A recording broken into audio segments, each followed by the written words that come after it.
Good morning, all the students of ninth class. How are you, students? I hope you all are good in health. Dear students, I am Praveen Kumar, your English teacher.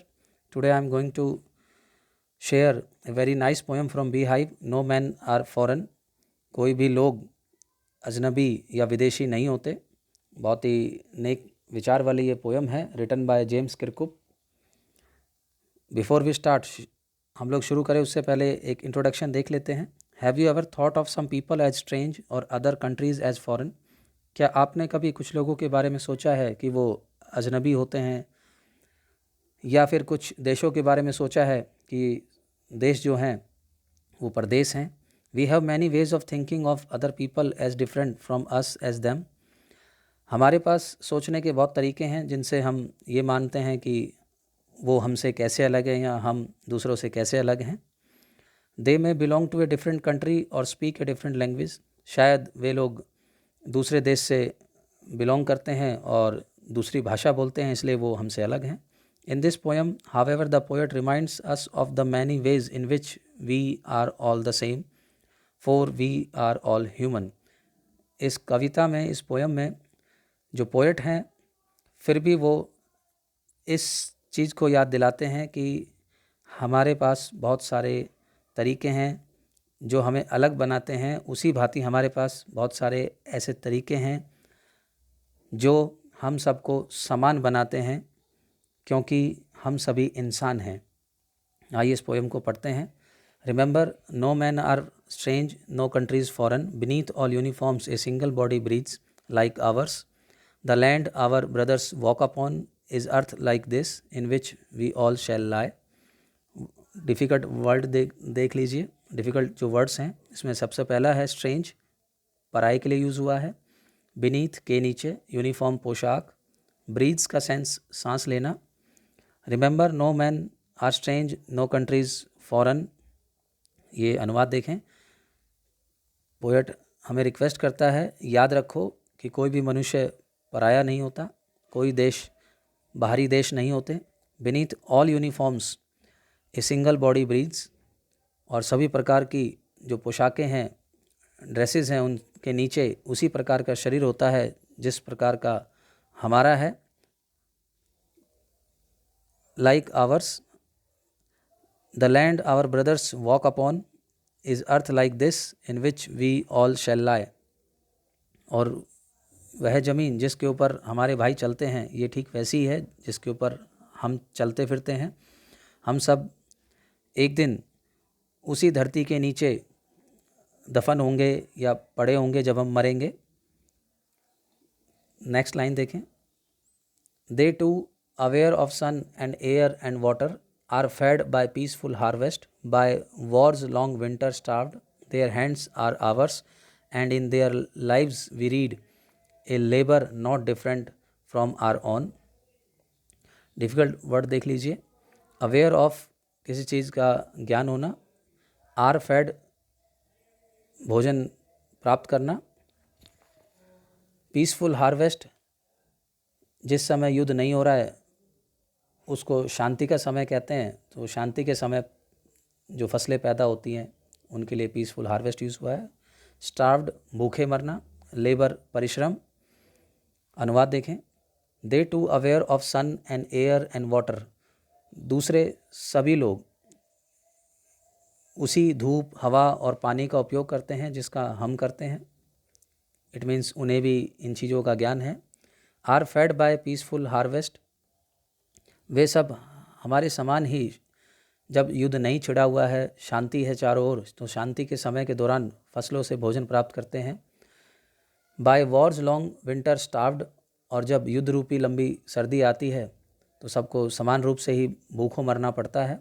There hands are hours, उनके हाथ उसी तरह के हैं जैसे हमारे हैं. And in their lives we read, और उनकी जीवनियों में, उनकी जो जीवनियाँ हैं, कहानियाँ हैं, उनमें हम पढ़ सकते हैं ए labour not different from our own, कि उनकी मेहनत भी ठीक वैसी है जैसी हमारे जीवन में हमें करनी पड़ती है. नेक्स्ट लाइन देखें. Remember, they have eyes like ours that wake or sleep, and strength that can be won by love. In every land is common life. That all can recognise and understand, difficult word देख लीजिए, वेक यहाँ जागना, common life एक जैसा जीवन, recognise पहचानना।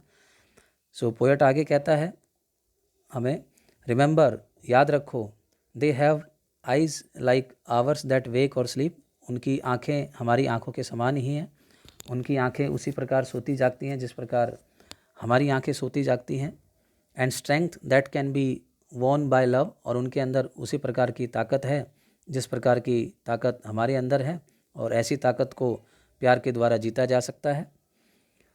इन every land is common life, प्रत्येक देश में एक ही प्रकार की ज़िंदगी काटी जाती है, ज़िंदगी गुजर बसर की जाती है। That all can recognise and understand, और जीवन के इस साझे तरीके को या फिर मिले जुले तरीके को हम सब पहचानते हैं और इसे समझ सकते हैं। नेक्स्ट लाइन देखें, let us remember whenever we are told to hate our brothers it is ourselves that we shall dispossess betray condemn, remember we who take arms against each other it is the human earth that we defile, our hells of fire and dust outrage the innocence of air that is everywhere our own. Remember, no men are foreign and no country is strange.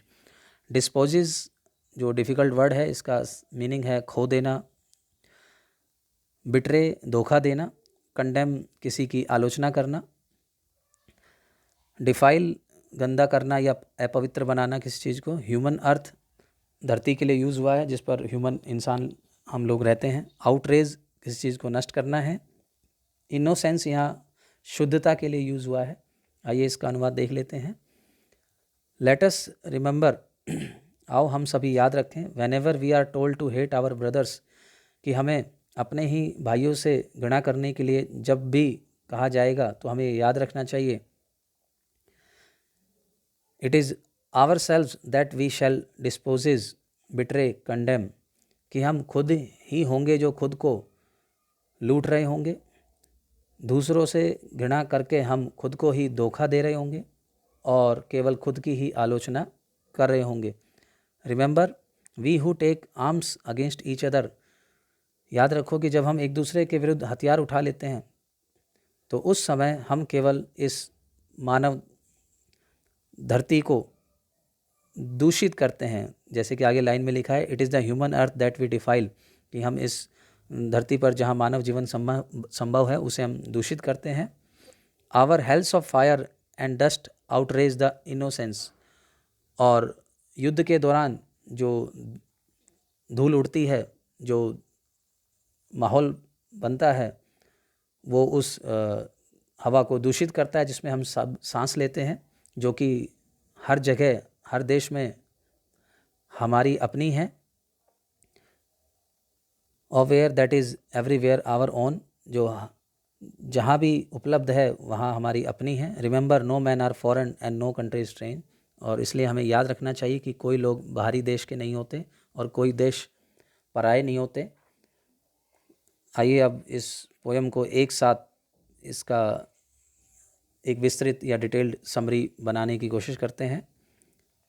सो जैसा कि आप देख रहे हैं, the poet is trying us to remember something, poet कोशिश कर रहा है कि हम ये चीज़ याद रखें, that this poem has a very noble idea, कि इस पोएम में बहुत ही एक नेक विचार है, बहुत अच्छा विचार है। It advocates the unity of Mankind, और यह मानवता की एकता की वकालत करती है, हमें सबको जो है शिक्षा देती है कि हम सब एक रहें, एक दूसरे से घृणा ना करें। So the poet says, poet कहता है कि कोई लोग पराए नहीं होते, कोई देश भारी नहीं होता।